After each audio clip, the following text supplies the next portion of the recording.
Бәріне сәлем, сіздермен саяхаттаймыз арнасы. Және бүгін банкоматтан шыға алмай қалған 3 адам туралы киноны қысқаша айтатын боламын. Оларды соңы қайғылы жағдай күтіп тұр. Ал видео басталмай тұрып, лайк басып, арнамызға тіркеліп кетіңіздер. Ал бастаймыз.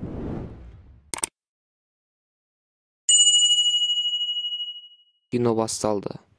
Ал біз бас кейіпкер Дэвидті көреміз. Ол сейфте жұмыс жасайды. Және инвестициясынан арылған бақытсыз клиенттермен сөйлеседі. Оның қасында Кори деген досы отырады. Ол оны бешерге шақырады. Ферманың бүкіл жұмысшылары баратын бешерге. Сонымен қатар Эмили деген қыздың бүгін соңғы жұмыс күні екенін айтады. Сондықтан Дэвид оған бұдан былай ешқашан қырыңдай алмайды. Дэвид құлықсыз, бірақ қыдыруға келіседі.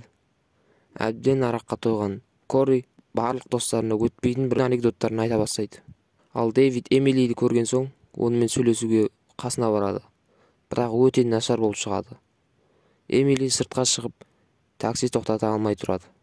Сосын Дэвид бұл менің шанысым деп қызға өзінің көлігімен апарып тастауға ұсыныс жасайды. Бәрі тамаша болып жатқандай болады. Бірақ та Кори мен де барайыншы деп айтады. Және ақыр соңында Дэвид келіседі. Жолда Кори тағы өтпейтін приколдарын тыға бастайды. Және ыңғайсыздық дәрежесін көтеріп жібереді. Содан соң тамақтану үшін тоқтайық дейді Кори. Ал Дэвид келіспейді. Бірақ Кори тағы Дэвидті көндіреді. Бірақ алдымен ақшаны шешіп алу керек. Сондықтан жақын маңдағы банкоматқа кірейік дейді. Кори жалғыз кіреді. Бірақ қалғандарды да шақырып алады. Өйткені оның карточкасы істемейді мыс. Шығайын деп жатқанда бір түрлі адамды көреді.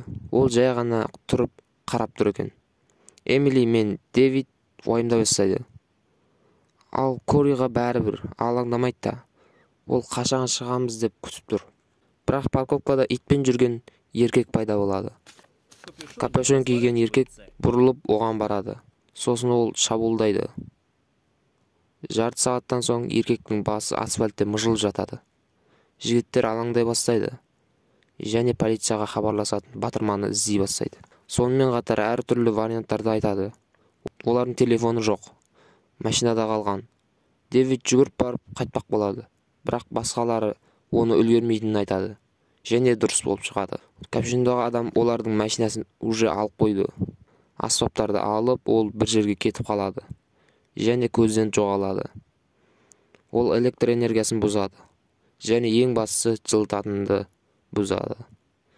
Олар біраз уақыт отырып, жүріп бара жатқан полицейдің машинасын көреді. Көреді де айқайлап көмекке шақырады. Бірақ полицей байқамайды. Бірақ мына сұраққа жауап. Неге ол псих ішке кірмейді? Олар мұның жауабы банкоматтың картасы оларда жоқ. Ал есік соның көмегімен ашылады. Олар Коридің сынған картамен кіргенін айтады. Ал бұл есіктің ашық екенін білдіреді. Дэвид шығып, капюшондағы адамға конвертті тастайды. Және біз жіберіңіз деп өтінеді. Ал ол кісі конвертті алуға енді еңкейе бергенде, осы сәтті пайдаланып Дэвид машинаға қарай жүгіреді. Және оны оталдырмақ болады. Бірақ провод бұзылған екен. Ал телефонды пайдаланып үлгермейді. Капюшондағы кісі оны сүйреп шығарып ұра бастайды. Бірақ ол қашып үлгереді.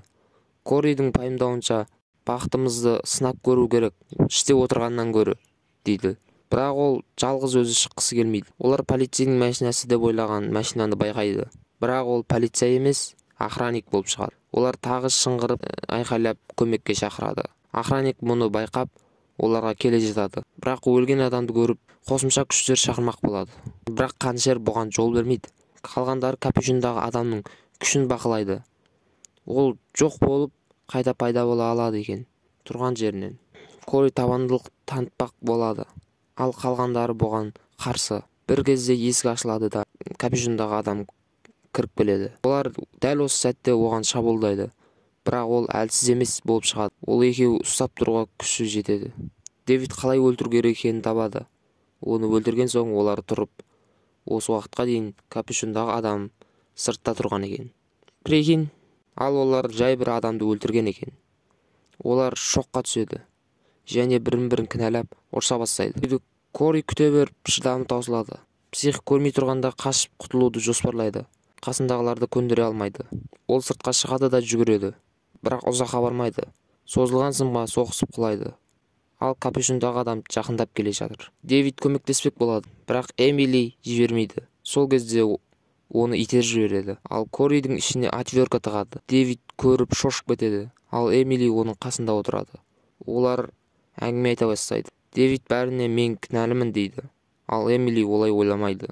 Олар енді сүйісіп жатқанда будканың арқасында бірдеңені бұзып жатқанын естіледі. Олар Коридің тірі екенін көріп, оған қарай жүгіреді. Оны алып олар артқа қайтпақ болады және үлгереді. Олар қанды тоқтатпақ болып біраз нәрсе істейді және түк шықпайды. Досын құтқару үшін бар күшін салады. Капюшондағы адам ішке су ағызып жібереді және олар шығып кетпес үшін машинаны есікке тіреп қояды. Олар зажигалка тауып алады да сигнализацияны қосуға тырысады, бірақ түк шықпайды. Олар тағы көбірек өрт қылмақ болады. Эмили Дэвидтің үстіне шығып, отты датчикке жақындатады және сигнализация қосылады. Дэвид қуанып кетіп, Эмилиді құлатып жарақаттайды. Ол қайта есін жинамайды. Дэвид оны құшақтап, жылап қоштасады. Сол сәтте капюшондағы адам екінші машина бұзып кіреді. Дэвид ашуланып кек алмақ болады. Арақты алып, өртеп, қанша жерге лақтырады. Бірақ бұл охранник болып шығады. Жоқ жерден полиция мен өрт сөндірушілер келеді. Бірақ олар Дэвидті ұстап алып машинаға салып жібереді. Бұның не айтып жатқанына да мән бермейді. Біз камераның зақымдалғанын көргенбіз. Ол жерде Дэвид есінен адасып, өз достарын өлтіргендей көрінеді. Соңында капюшондағы адамды ұясынан көрсетеді. Және біз мұның барлығын ойлап құрастырылған жоспар екенін түсінеміз. Және ол келесісіне дайындалуда. Ал бүгінгі видео осымен аяқталды. Сіздермен бірге болған Саяхаттаймыз арнасы. Арнамызға тіркеліп лайк баса кетіңіздер. Комментарий жазуды ұмытпаңыздар.